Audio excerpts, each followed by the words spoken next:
أعوذ بالله من الشيطان الرجيم أعوذ بالله من الشيطان الرجيم। يوم يرون الملائكة يوم يرون الملائكة لا بشرى لا بشرى يومئذ للمجرمين يومئذ للمجرمين ويقولون حجرا محجورا هجرا مهجورا. وقدمنا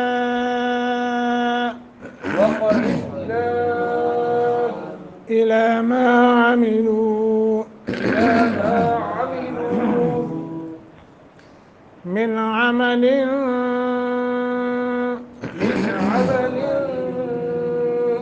فجعلناه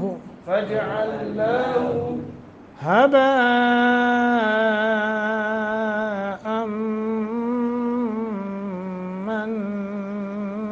منثورا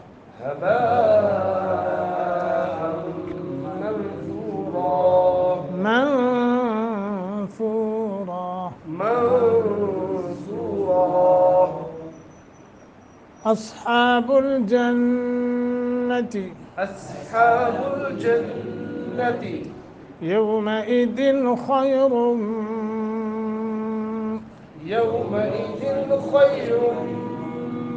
مستقرا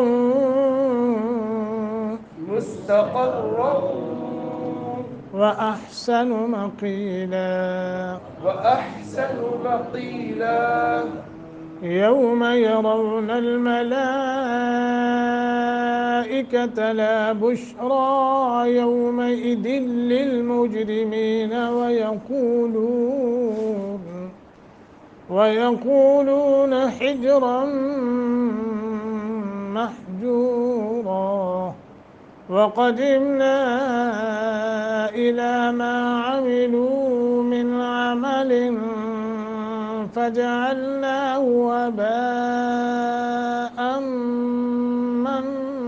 منثورا أصحاب الجنة يومئذ خير مستقرا وأحسن مقيلا يوم يرون